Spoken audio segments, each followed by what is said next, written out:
ever have one of those mornings where everything just refuses to go right? You wake up already 10 minutes behind, hair, doing that thing where it won't listen, and somehow the universe decides, you know what? Let's make her lose her car keys today. Yeah, that was me. I worked at this food distribution center for a grocery store chain. You know, that giant warehouse on the edge of town with all the semis parked out front. That was me loading, checking inventory, making sure the produce doesn't wilt before it even makes it to the store shelves. It wasn't glamorous, but it paid the bills. We rented an apartment in this really old 3-family house, me, my boyfriend, Ben, and our 1-year-old Hazel. Our apartment was 2 stories. Hazel's bedroom was upstairs, and our bedroom was downstairs. Hazel's room was this tiny little pink and brown room with slanted floors, and a window that creaked every time the wind blew. I always said it was like a dollhouse room, cute, but kind of eerie, you know. Anyway, that morning, I remember looking at the clock, 6:42. I needed to be out the door by 7 sharp. My boss, Jim, he's one of those, if you're on time, you're late people. Real old school. I swear he must have slept in the break room because he was always there before anyone else. So I was running around, hair half straightened, half a piece of toast in my mouth, looking for my keys.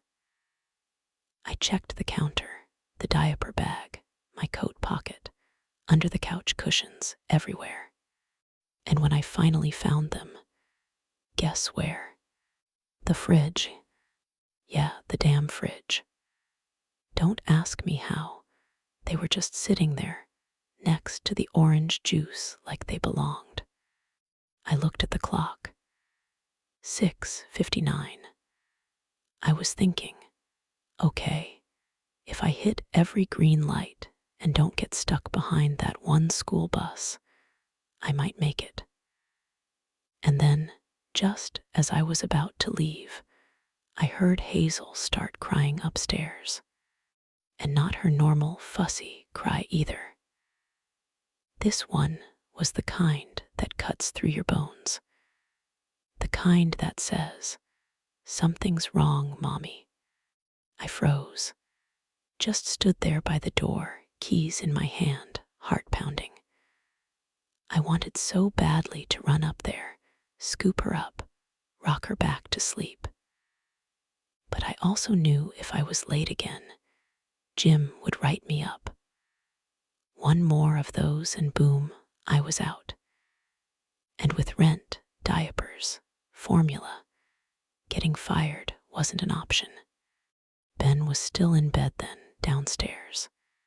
He's a heavy sleeper, but he would always wake up if Hazel so much as sighed. And we had the monitor right next to his head to be sure he would hear it, so I told myself, he'll hear her. He'll go. I hesitated for a few seconds, but then I looked over at the clock. 7 a.m.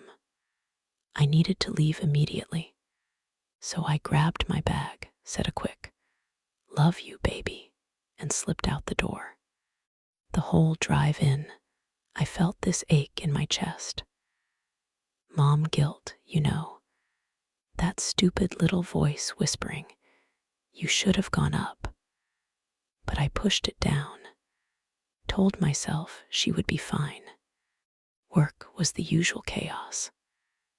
Boxes, forklifts, yelling. Jim breathing down my neck because I mislabeled a pallet. No phones were allowed on the floor, so mine stayed in my locker till lunch. When noon hit, I clocked out, took off my gloves, grabbed my phone, and finally checked it. There was one new text from Ben. It said, Thanks for taking care of Hazel before you left this morning. She went right back to sleep, and I remember I just stared at it for a minute, trying to make sense of it. What did he mean, taking care of her? So I called him. He answered, sounding half asleep still, and I said, "Hey, what did you mean by your text?"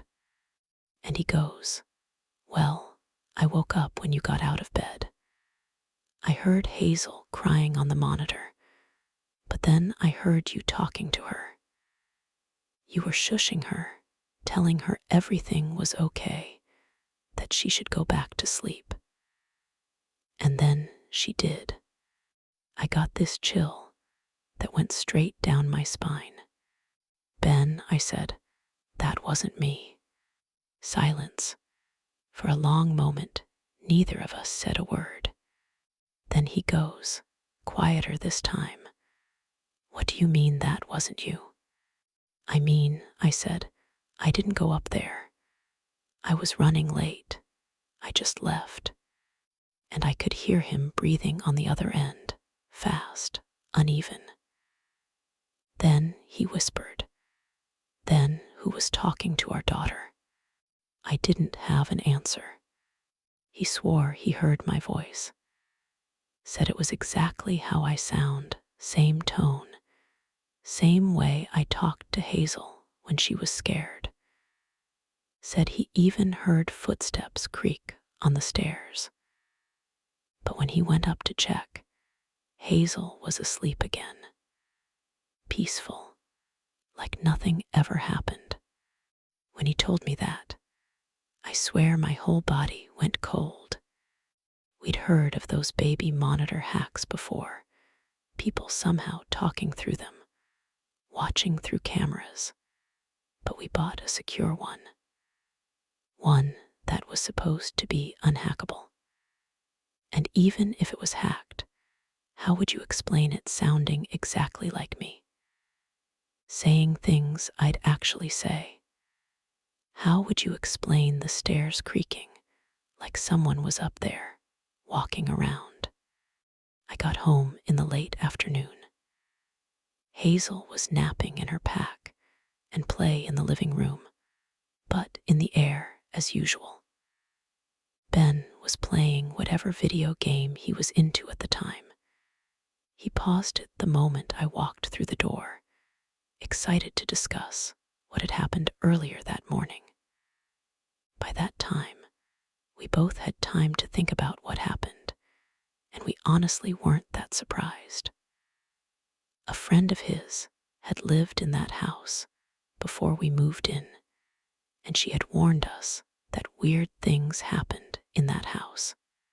She was convinced it was haunted. After spending some time living there, we agreed she was right. While I had always been a believer in ghosts and the paranormal, Ben was more of a skeptic. But even he became a believer after living there. Especially since that wasn't the first weird thing to happen to us while living there, and it wouldn't be the last. Thank you for listening to my story. If you enjoyed listening, please comment below, hit that like button, share this video, and subscribe. More tales will be coming soon.